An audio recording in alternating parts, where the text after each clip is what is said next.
Sampaikan Pak Prabowo tidak tahan untuk menjadi oposisi. Apa yang terjadi?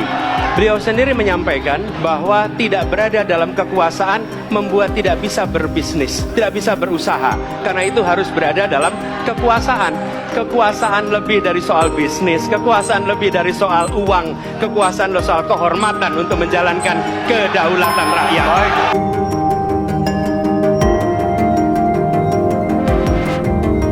Kalau musuh saling menghabisi, kalau lawan saling menguatkan.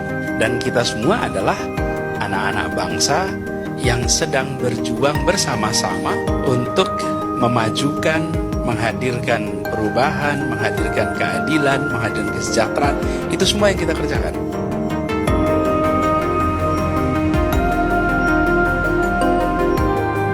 Nah, di sini sangat lucu sekali ya. Yaitu bahkan Anies di sini termakan ucapannya sendiri. Padahal juga pada saat yang lalu ketika debat capres cawapres, di situ bahkan ya hanya beberapa bulan. Tetapi saat ini ya Anies di sini termakan ucapannya sendiri dan bahkan ya akan bergabung dan siap, yaitu bila diajak ya setidaknya bergabung dengan pemerintahan Prabowo Gibran. Bahkan pada waktu lalu ya setidaknya menghina lah, yaitu Pak Prabowo Subianto ketika yaitu merapat di koalisi pemerintahan Presiden Joko Widodo. Di sini bahkan ya Anies Baswedan menyebut merapat dengan kekuasaan itu memang tidak gampang dan sangat susah sekali. Tetapi kenyataannya saat ini setelah putusan MK di situ peta arah koalisi berubah total dan bahkan PKB dan juga Nasdem sudah merapat ke Prabowo Gibran. Di sini wah sungguh rekam jejak yang sangat wow sekali di sini. Kemungkinan menjadi fenomenal ya. Apakah pada waktu dulu nggak mikir ya Anies Baswedan, ya misal besok dibenarkan oleh Pak Prabowo Subianto pasti juga akan merapat ke koalisi pemerintahan Pak Prabowo dan juga Gibran. Di sini bahkan juga dikomentari oleh Miduk 17. Jadi mulut Anies mana yang kalian percaya sekarang? Jangan-jangan konsep perubahan berubah-ubah itu masih relevan hingga jabatan penutup. Ya seperti ini videonya. Sampaikan Pak Prabowo tidak tahan untuk menjadi oposisi. Apa yang terjadi? Beliau sendiri menyampaikan bahwa tidak berada dalam kekuasaan membuat tidak bisa berbisnis, tidak bisa berusaha. Karena itu harus berada dalam kekuasaan. Kekuasaan lebih dari soal bisnis, kekuasaan lebih dari soal uang, kekuasaan soal kehormatan untuk menjalankan kedaulatan rakyat. Wow. Kalau musuh saling menghabisi, kalau lawan saling menguatkan. Dan kita semua adalah anak-anak bangsa yang sedang berjuang bersama-sama untuk memajukan, menghadirkan perubahan, menghadirkan keadilan, menghadirkan kesejahteraan. Itu semua yang kita kerjakan. Jadi ketika proses kampanye, ketika proses pemilu, memang posisinya posisi lawan. Tapi sesungguhnya kita adalah teman seperti demokrasi. itulah. Jadi sekarang menganggap teman demokrasi. Padahal kalau kita lihat pada waktu lalu dengan PD-nya, yaitu si paling oposisi, ya sampai ya terkesan menghina Pak Prabowo Subianto. Jadi di sini sangat lucu sekali ketika setelah putusan MK di situ, ya setidaknya langsung bermanuver 180 derajat dan akan bertemu dengan AHY yang pada waktu lalu setidaknya juga bermanuver karena tidak dipilih menjadi cawapres oleh Anies Baswedan. Anda bisa menyimpulkan sendirilah biar masyarakat yang menilai di sini. Nah, dari sini saya juga penasaran ya, kira-kira komentar-komentarnya seperti apa ya di sini. Tanyakan ke Prabowo kenapa dia rela menjadi menterinya Jokowi pas dikalahkan di Pilpres 2019 silam. Di sini dari Yanti, nyesel aku udah follow dia saat kampanye kemarin. Di sini dari Firdausi, Anies itu tipe manusia munafik tulen, mana bisa dipercaya, lupa sama warga DKI yang juga selama 5 tahun dikibulin. Di sini dari Irwan, kok makin kesini Miduk 17 makin tendensius tentang Anies, kok videonya dipotong-potong, sudah divonis Anies berubah-ubah. Dulu saya suka akun ini tapi kok aneh.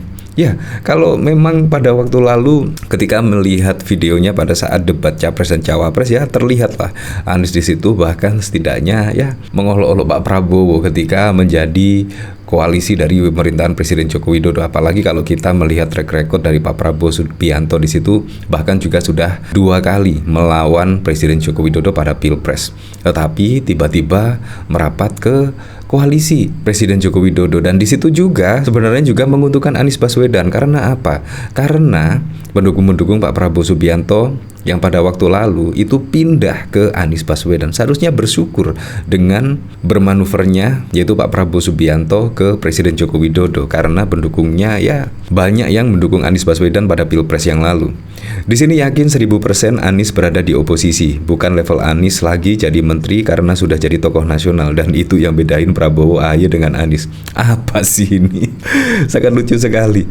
Ya, kalau memang merapat ke pemerintahan Pak Prabowo Gibran, ya harapannya kepengen menjadi menteri. Di sini dari Sebastian Nugroho sudah pada tahu kan siapa yang paling kuat memegang idealisme dan garis perjuangan. Dia akan selalu teraniaya, tapi dia yang tetap tegak lurus pada garis perjuangan. Ya, menurut saya di situ yang paling relevan, yang paling masuk akal adalah PDIP Perjuangan. Kayaknya sih mulai putusan MK yaitu pada tanggal 22 April juga bahkan ya tidak tampak ingin merapat ke koalisi pemerintahan Prabowo dan juga Gibran. Kayaknya tetap saja mengkritik terus.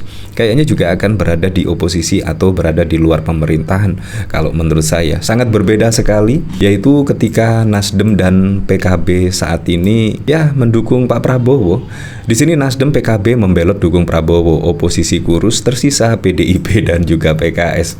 Nah, ini juga ada tanda-tanda atau sinyal-sinyal, yaitu PKS juga akan merabat ke koalisi Pak Prabowo Gibran. Pada waktu lalu juga bahkan akan memberi karpet merah kepada Prabowo Gibran ketika akan mendatangi setidaknya acara yang diadakan oleh PKS, yaitu Halal Bihalal tersebut. Di sini Partai Nasdem dan PKB berbalik arah mendukung pemerintahan Prabowo Subianto Gibran Rakabuming Raka. Otomatis hanya tinggal PDIP dan PKS yang sejauh ini masih konsisten belum menyampaikan rencana bergabung dengan pemerintah atau oposisi.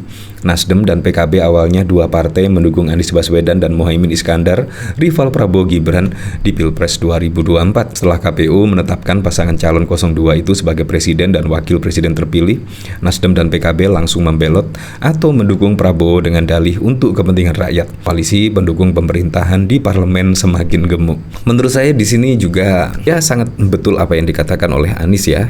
Karena menjadi oposisi itu juga sangat baik sekali, karena sebagai penyeimbang pemerintahan, yaitu di pemerintahan Prabowo Gibran. Menurut saya sangat keren sekali berada di luar pemerintahan. Kalau ada kritik-kritik dari masyarakat, terus siapa yang akan mewakili aspirasi, menyerap aspirasi dari kritikan dari masyarakat? Ya, menurut saya inilah saatnya, yaitu PDIP, yaitu berada di luar pemerintahan. Karena menurut saya sudah sangat tepat sekali ya PDIP berada di luar pemerintahan, karena di sini ya hanya tertinggal dua partai saja kayaknya berada di luar pemerintahan, PDIP dan juga PKS.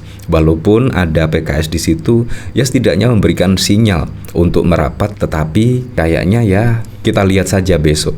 Misalkan di sini PKS yaitu merapat ke kubu Pak Prabowo dan juga Gibran. Wah, inilah menurut saya yaitu sudah saatnya PDIP yaitu berada di oposisi.